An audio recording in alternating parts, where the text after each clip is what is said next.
You're listening to the We Are Libertarians podcast network. Find all of our shows at wearelibertarians.com. Episode 52, The Paradox.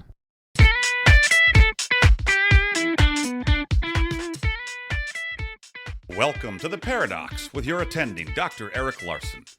He is a practicing anesthesiologist and clinical assistant professor at Michigan State University College of Human Medicine. Listen in as he takes you behind the scenes of what practicing medicine in today's ever-changing world is like with another doctor. The Paradox is a fun and accidentally informative show for physicians, patients, or anyone who has ever found themselves in a waiting room.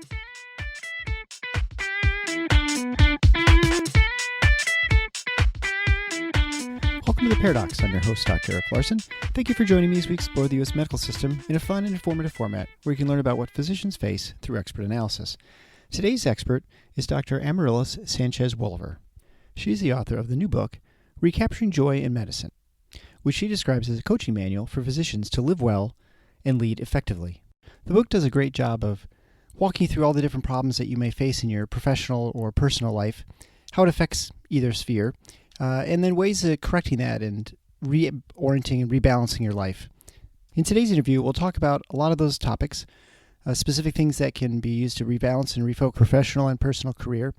And it's a great also that we'd go into the discussion of how she finds so much satisfaction in working with organized medicine. And that is not, of course, unionized medicine, but it's organized in the sense that used through medical societies.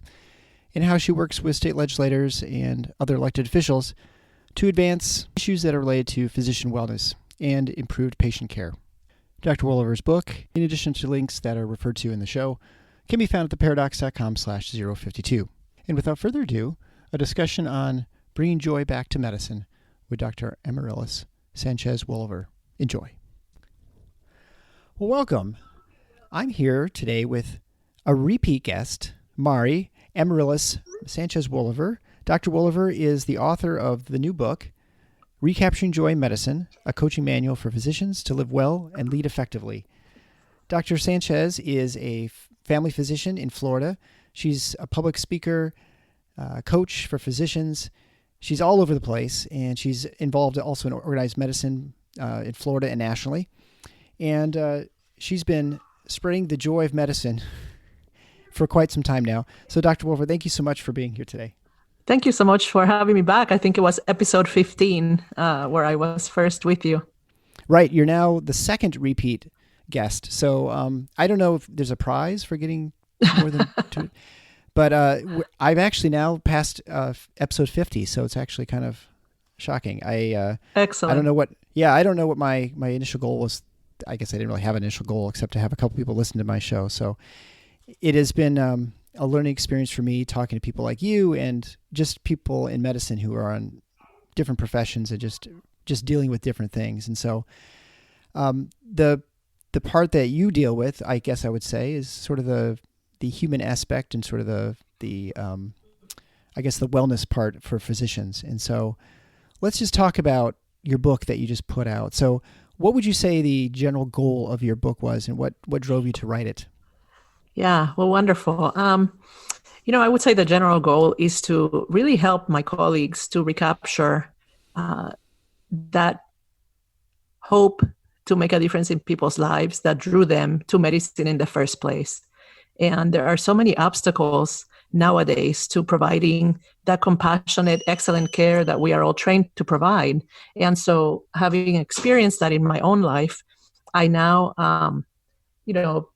essentially that's what I do is I want to help my colleagues to recapture what brought them into medicine in the first place, to learn ways to, prevent burnout and recover from it and just do better so that they can use their skills, their strengths, to help people, which is what I think we all, I interview, in the past I have interviewed students who want to go to medical school and they still tell you, they want to become a physician because they want to help people. So that's what I do. Yeah, and I must mention this every episode, but I feel like the number one professional satisfier for physicians is the relationship we have with our patients and the ability to treat people, help them. I mean, that's what draws virtually everyone into medicine, I think. And how you help people is obviously different, but fundamentally that's why we're all in the business, as they say. Exactly.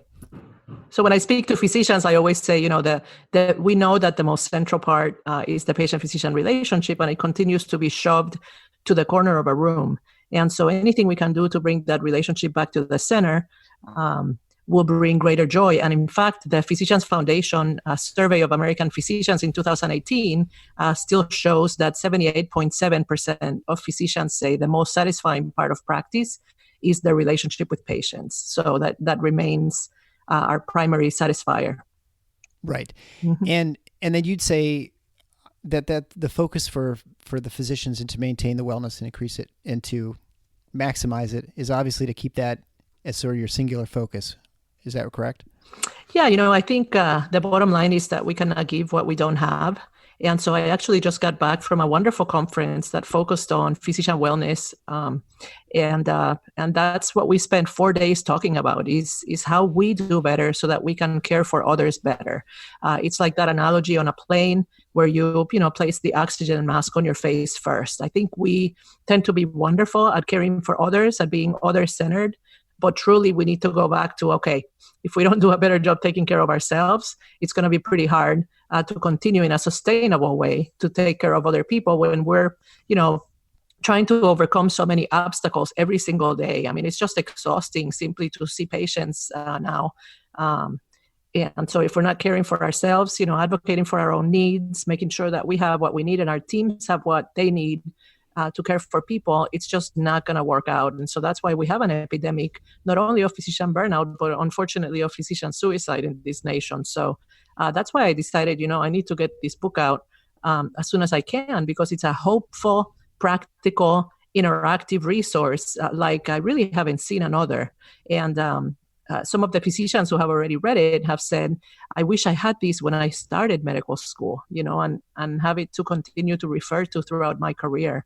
So that's my goal. My goal is that it gets in the hands of every medical student, resident, fellow, and physicians in practice as a resource that they can use alongside their practice.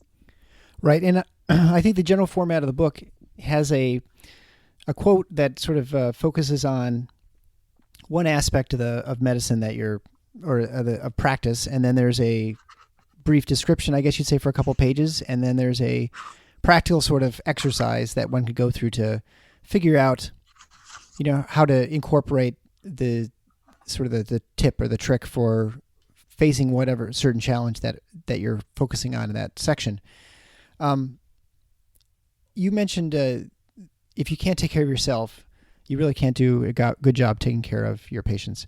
Right. And I think, one huge component of that too is if you're not taking care of yourself, it's going to be very challenging because we all have lives outside of medicine too when you go home.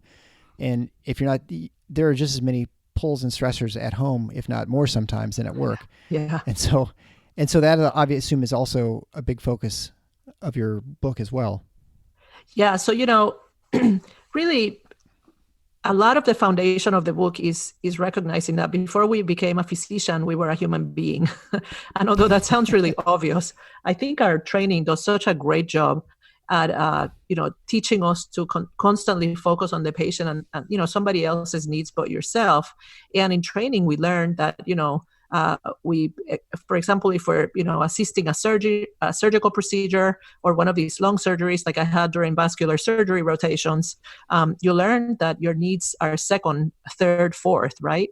And so you might need to go to the restroom for hours and hours, and you just sit there and wait. And so we get very good at not caring for ourselves. And so the problem is our training is so long that if we develop bad self-care habits during training, our training lasts at least 8 years, beyond college. And so sometimes longer. It's sometimes longer than a decade. So if you have more than a decade of bad habits forming, it's pretty hard to break them once you come out into practice. And many doctors never break them. And so eventually, it's gonna show up through illness or through other, mental, emotional aspects that really reflect the fact that you continue to neglect your soul and your own needs, whether they're physical, emotional, mental, relational, social. We are human beings before we are physicians. And to the extent that we care for our own needs, we will be able to care for others better. So I believe the transformation that we need to bring to healthcare really needs to reflect the transformation that takes place within us. Yeah, and I would say from a personal standpoint, I'm really good at making it through a 5-hour surgery without having to go to the bathroom. Right. Which is probably not a good on my bladder, but right. But you do what you have to do sometimes, right? Exactly. How have you seen physicians realign their lives using? Because I know you've said you've been a coach for physicians before, right? And then when it comes to realignment, how do you know what you need to realign? How you need to realign. I mean, or if you say, "Oh, I need to realign," things are just not going well. How do you get to the point where you figure out what that even means? Well, I think it's different for each physician for sure. And I still do coaching, and it's a wonderful and very rewarding process that for some coaches begins with work, but I actually choose to do it differently. And I begin with a person's bigger life, right? So I begin with your whole life from the get-go. And so that actually gets us to where we need to go quicker, I think. But one of the exercises you can do involves having a personal mission statement, looking at your values, what are your priorities in life? And then, so the way I put it is, who am I? Why am I here? Why am I even a physician? And how will I serve with the gifts and the uniqueness of who I am? And so those questions to me are foundational to recapturing joy in medicine and really in life, because they begin to align you with the unique person that you were created to be. And so usually I will start with something like that. And then the answers, again, will be different for each of us. And based on, our own values and, how we want to serve patients through medicine, but also using other gifts that we may have. In my case, when I stepped off the treadmill, is the way I call it, of my medical life, I really began to recognize strengths and gifts that I had that I was completely neglecting, one of which was writing. And when I began to write again, which I had completely almost stopped doing during med school and in residency, when I began to write again, I began to sort of process life in a different way. And I began to impact others, including my colleagues, in a different way. And it was a very freeing activity that I had completely neglected. And so for some doctors, they're neglecting an instrument they play or something where it really helps them to settle their mind or quiet their mind, settle their soul, things like that, that can be so helpful. And we just, we step on the treadmill when we arrive in medical school, and we just never get off unless we're intentional. And it can really make a difference when we do. Right. I mean, you'll hear physicians all the time say that, what was it like when you were in medical school? What kind of books you read? They're like, well, it's all medical books. It wasn't until you get to residency or even finish residency that you read for fun again. It's almost like you don't have that opportunity because you have so little time. Right. Do you ever have people who write mission statements saying they want to be a healthcare leader in 5 years? No, I'm joking. I feel like that's every hospital's mission statement. Yeah. Which I think is kind of amusing because I never really know what that means, but I guess you can always achieve it. Exactly. Well, you know what I would say about that though is that, I have seen some physicians who become healthcare leaders sort of as an escape strategy from their own burnout. And if you never go through the process of healing and all the lessons you can learn having been burned out or close to it, you've really missed out on something very important. So I think it's important for the people who, who are not thriving and recognize it, to walk through that process to get to the other side in a healthier way. And those lessons can help you with your team. They can really help you to not do those things that led you where you ended up. And so there's very important lessons, just like with any suffering or anything difficult we go through, that if we allow ourselves to learn those lessons, we will be better off on the other side. Yeah, I see that all the time, and it's something I didn't recognize initially until I got to know some of these people when they were making these life changes. But I will see physicians who leave their profession and to go into administrative work, because I think there's a perception like it's the rat race portion of it is kind of better. It's less stressful, than living in the ER or in the Sure. OR or wherever it might be. Right. But I have, at least in talking to them or to their family members, they generally are not any happier. In fact, they're sometimes less happy because I think they feel like it's a less meaningful work. Right. It solves some of their problems, like maybe the call or the things they perceived as the real issues, but it didn't probably solve the other things. Probably what you're speaking of, right? The sort of the soul or the soul issues, I guess. Yeah.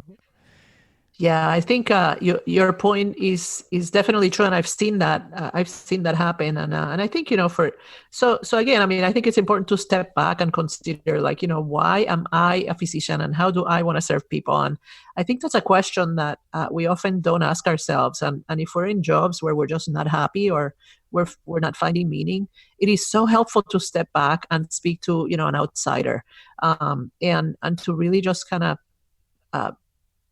find small ways. I always, when I coach doctors, I say, find one thing that will make things fairly quickly, that's fairly easy to solve, and fairly quickly you will find some results from it, and then just kind of get on this journey to try to improve things slowly. But the physicians that I see doing best when they have been burned out is the ones who get proactive, the ones who stop sort of, complaining, which is very easy to fall into that, and that get proactive about doing something about it. I know for me, not only did that help in practice, but also to get active in medicine at the national level and at the state level, in advocacy has been so empowering for me and gives me hope, because I have gotten to meet so many physicians that are so exceptional and are doing so many great things. And so that has been tremendously helpful to me. Well, that's a good example.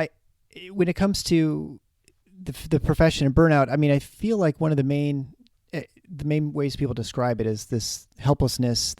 You're in this position where there's no way that you can fix anything you're dealing with, and there's no way out. So what would be an example of like a quick, easy fix? Because you mentioned that sort of it's sort of like taking on debt, where you have maybe 10 debts. You take off the smallest one. It maybe it doesn't have the biggest interest rate, but you pay off that $1,000. You're like, oh, okay, I'm making progress, and now you can sort of start tackling the bigger ones.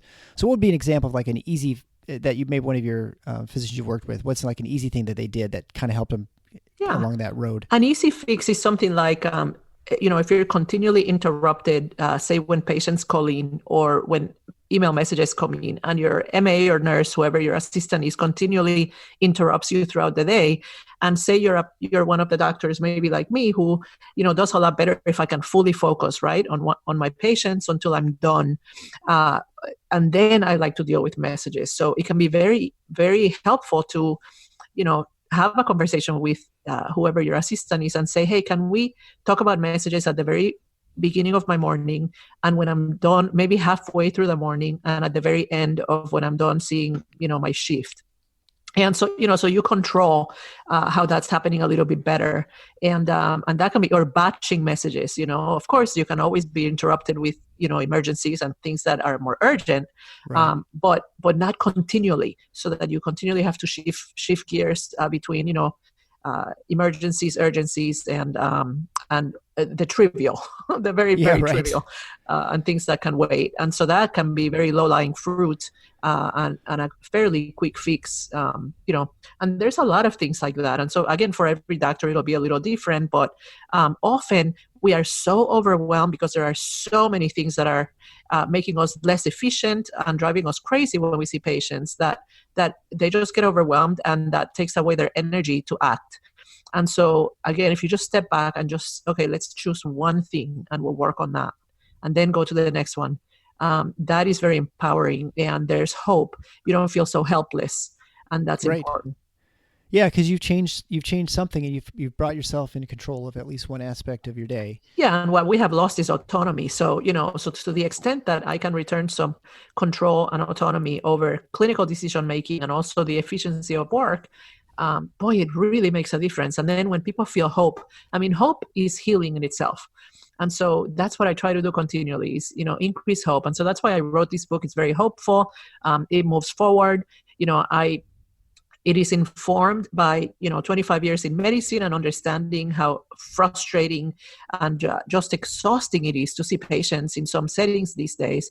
But what I do is I talk about what is possible, what we can do, right? Because often, again, if we focus on the things we cannot control, that puts you in a place of helplessness. But if you focus on the things you do have control over, now you are proactively involved in making things better. And so, for us as doctors, we are natural leaders. We were leaders when we arrived in medical school. So that's part of our frustration is, we are leaders who can't lead because we're either disempowered in our organizations or we feel disempowered. And leaders who are disempowered disengage or they burn out or they leave. That's what I've seen. And so I try to give, to empower my colleagues and make sure that they become equipped so they can provide excellent care. And those 3 E's are what I call the physician leaders triad. So we need to be equipped, we need to be empowered so that we can provide the excellent care we're trained to provide. And that is a happy doctor right there. Yeah. This is kind of leads to the natural question where employed versus independent physician, right? I mean, if you are the boss at your clinic and you're running it, maybe you have some partners, but essentially everyone who's there works for you on some level. You probably have a lot more power in changing processes and things that might drive you bananas that you maybe didn't realize that with mission creep that suddenly, something's happening that you should change. But when physicians are in an employed setting, they may not have as much control over things. I mean, certainly you don't have control over your electronic health record oftentimes and sort of how it works.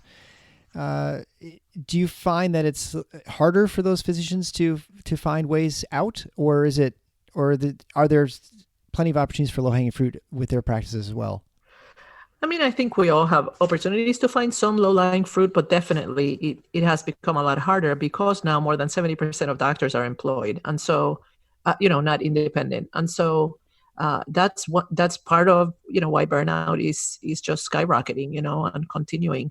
The other thing that's happened is that there's a lot less hospitals that are actually run by physicians. In 1935, physicians were in charge of 35% of hospitals in the United States, and as of 2009, physicians only lead 3.6% of hospitals in our country. Yeah. And so that's a 90% decrease. And so sadly, those hospitals do not have better outcomes, and actually the costs have gone up rather than down. And so I believe we need more physicians running, health systems and hospitals and clinics in the country, and that's something that needs to go back. Yeah, and that's always the struggle I have advocating for something like that. I see it. On some level, it's important to have physicians who know what it's like in the trenches. But on the other hand, I hate losing clinical people. True. Who would be into areas where they're, potentially not really taking care of anybody and really helping. I suppose it depends on how the system is structured. If you're a physician who leaves for the administration and you're in a sort of somewhat powerless middleman position where you really can't change anything except maybe a couple committees, then it's probably not as helpful as someone who might be the true leader at the top of the organization. Totally. I suppose that's... Yeah, we're talking about true leadership, and there is a leadership void right now in medicine. And so, to the extent that we, and that's what I'm trying to do. I'm trying to get doctors to speak up again.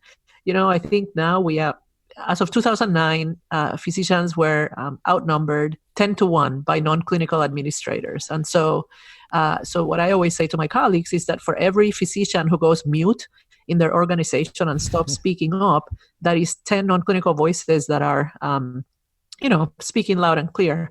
And so, so we really do need to speak up again. It's tough though, because some doctors, they're afraid of getting fired. They're afraid to be labeled, quote, disruptive. And, and it's justified in many places. So it's a very tricky time right now in healthcare. Yeah, you suddenly are outnumbered 20-1 for every person who's silent, right? So part of your book, you talk about multitasking and how it's, on some level, everybody at some point has to be multitasking. You have to have multiple things going on. So when does it become a problem, the multitasking, and what do you do to fix that? Right. Well, to me, I think, again, we were human before we became physicians. And so whether it's multitasking or perfectionism or some of the personality traits that many physicians have, and that have made us excel in medicine, are very tough when you have them stay in your relationships, in your parenting with your spouses. Yeah. And so if that multitasking that helps you to, do very well, say in an operating room, if you bring that into your day-to-day life in other areas, it might help you cooking. I wish I had the multitasking ability my daughter has when she cooks. So in some areas, it really helps you. But if you bring that into just sort of like your daily life, it is a great way to become sort of divided in your mind and to live a scattered life. And again, I do a lot of work, that has to do with the soul. And so that multitasking is sort of the opposite of a mindful presence, right? Which is so important if you really want to attentively listen to someone. And so, multitasking can help you in some settings, but probably not if you're, have a patient in front of you who just lost a loved one or has had a major loss or something where they need you to be still and quiet and listen and expressing empathy. And so sort of if your mind lives in a multitasking world, it's very hard to transition sometimes. And so does that make sense? The same thing applies to like our perfectionism. It's great if we're, thinking about drug interactions or, prescribing or all the many things we do, or in the operating room, right? Or in your world of anesthesia. But our perfectionism does not help us in our interpersonal relationships with people, in our parenting. If we expect perfection from ourselves, that probably means we expect perfection from others. And so we're going to leave very disappointed because none of us is perfect. So, yeah, well, you can speak for yourself. No, and I feel like one of the things that really leads to more multitasking and distractions and stuff is of social media and our phones and email and all. And I think there are even studies proving that the more that using this, especially at certain times, it just increases your anxiety level. Just because like, oh, do I have a couple emails I need to answer, or see what's, there's always something to sort of check on and look at, whether it's your Twitter feed or your Instagram or Facebook. Yeah. And I think you probably just have to be more mindful. You're not present to the moment. Yeah. Yeah. And I feel like it adds to levels of anxiety, like to try and go to sleep right after you look at your email. It's really kind of tough. Exactly. Yeah. What is that doing? What is that doing to your mind? Really? I mean, it'd be, I've not seen specific studies. Like it'd be interesting to look at a PET scan of someone's brain, right? Right after, say, when they're looking at emails right as they go to bed. What does that do? It would be fascinating. It's interesting. They do actually do studies like I think the functional MRIs, but I don't know if I could look at my email and suddenly then fall asleep while I'm going to MRI scanner. I'm not quite sure how they managed to pull these things off, that anyone could actually ever fall asleep in an MRI scanner. Anyway, so yeah. You said something which is, I think, kind of amazing, or surprising, maybe is a better word. You said that working within organized medicine has given you tremendous hope and is something that you find very rewarding. Yeah. I have found most people who work in organized medicine, and for those listening who are not familiar with what the term is, it does not mean people who are unionizing in physicians, things like that. Organized medicine generally refers to people working within medical societies or large medical organizations, like either physician specialty organizations who are advocating for regulatory legislative changes or some changes to medicine, the practice or something like that. So what is it about organized medicine that gets you excited? Because again, most people, it's not drudgery. They maybe enjoy the sort of the political aspect of it, or they see the importance of it, but I don't find people like finding it generally like, they get super excited or pumped about it. Probably the best part of it for me has been the people that I've been able to work with. And I mean, I've just met some of the most exceptional doctors through, the different things I've gotten to do. Like I served on the Florida Academy of Family Physicians on the board of directors. I just finished a 4-year term in December. And I just met with, I just worked with some of the best leaders. And, no, we did not bring all the changes that we were hoping for. And I mean, it's slow and it can be frustrating, to drive change, right? But we did work on some things. And so, when I joined the board, I said, we need to have like a physician wellness committee or something, right? And so I wrote like a 3-page document. And, a few years later, I am chair of the physician wellness subcommittee, which is probably becoming its own committee within the next, few months. And so, so it's exciting when you see it. I mean, it's slower than you would want, but change does happen. And also meeting legislators. I mean, I never would have thought that I would be doing things like going to the Capitol here in Florida and in DC and meeting with legislators and their LAs, which are wonderful, the legislative assistants. And so I've done that. And I actually have a meeting tomorrow with our local senator because now they're in the interim. The legislative session has ended. And so, in the interim, I get to go to his district office and, talk about issues that are important to me and what I see happening in my town and in our nation. And it's empowering just to have a voice, And so, those are some of the things that I have found really exciting. How do you find your response from the local politicians, both the state reps and the senators? My experience in Michigan has been, I think, they're always deferential. They're always polite to you when they're talking to you. But, in talking to our lobbyists within the State Medical Society or others who work on legislation, the view, at least in Michigan here, is fairly negative towards physicians. And do you find that the same in Florida? Are you able to find legislators who are able to partner with and get legislation through? Yeah, I mean, so I haven't been involved with like a bill that I helped, push or anything like that. I mean, but I have found that legislators with whom I have been able to speak one-on-one to actually be very open to that and very happy to hear from physicians and very welcoming. So I don't know if that's a Florida thing or if I've just been blessed with the people that I've been able to work with. But I have found the process actually very, very good. Being able to go and be there during a session of the House of Representatives or the Senate, right here in Florida and seeing the things that are being discussed. I don't know, I find it inspiring. And it gives me hope, even if change is slow and, we have some legislators that I am completely in disagreement with them, sure. But, I shake their hands and, I'm happy that at least they're engaged and wanting to do something, right? And so that's how I try to think about it. And, I don't care if they're Republican or Democrat or what. I mean, I just care about patients.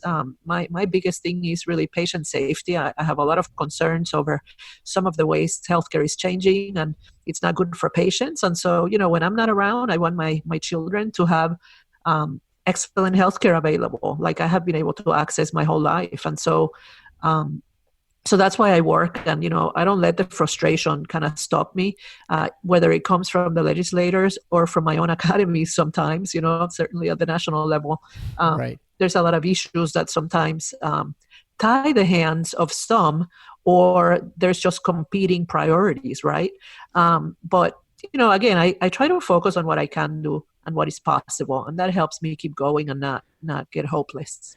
So and I find this interesting because when you're not fighting for specific legislation. So when you go to visit these politicians, do you have any sort of agenda, or do you think I just want to talk about what life's like for me, what the profession's like, my concerns, and I'm not pushing any sort of bill, I'm not pushing any sort of regulatory change. I just want them to know what's going on and just meet them. Is that pretty much your approach?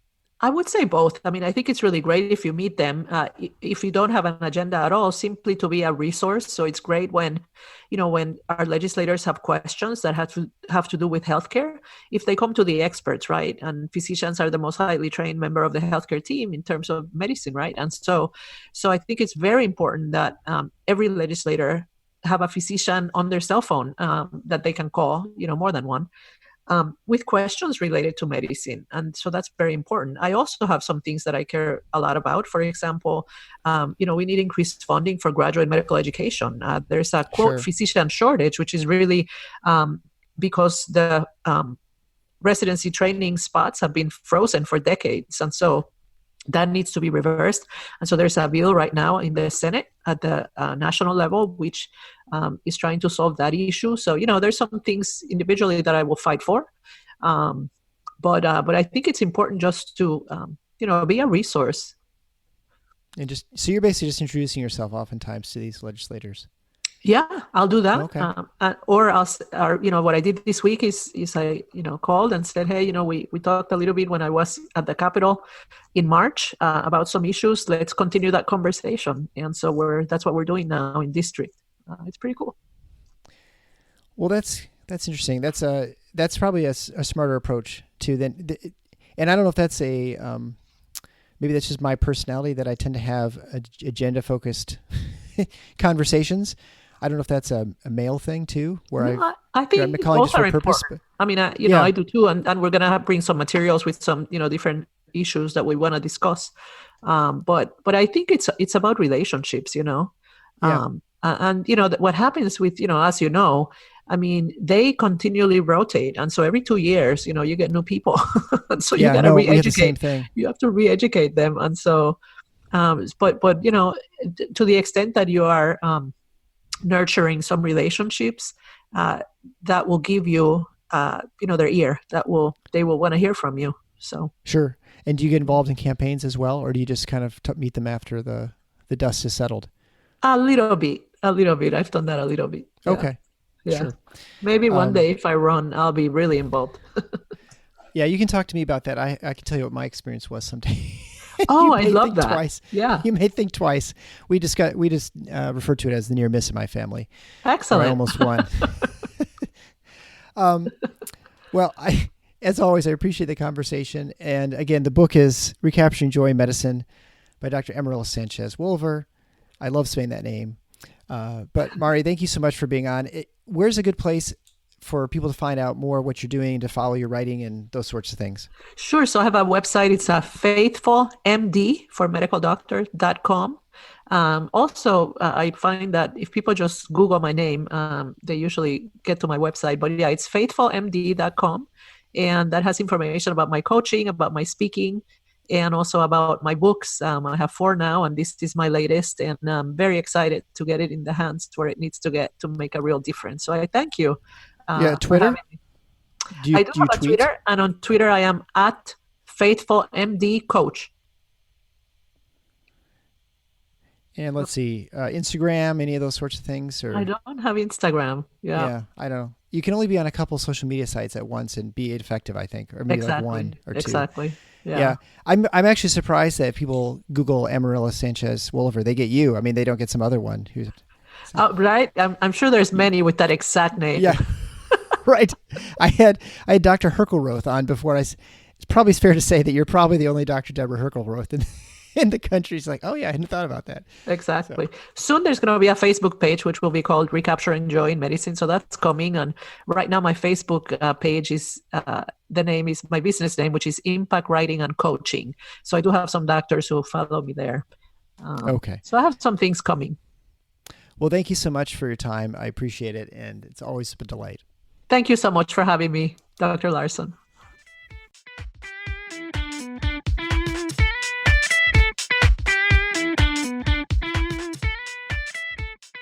Thanks for listening to The Paradox.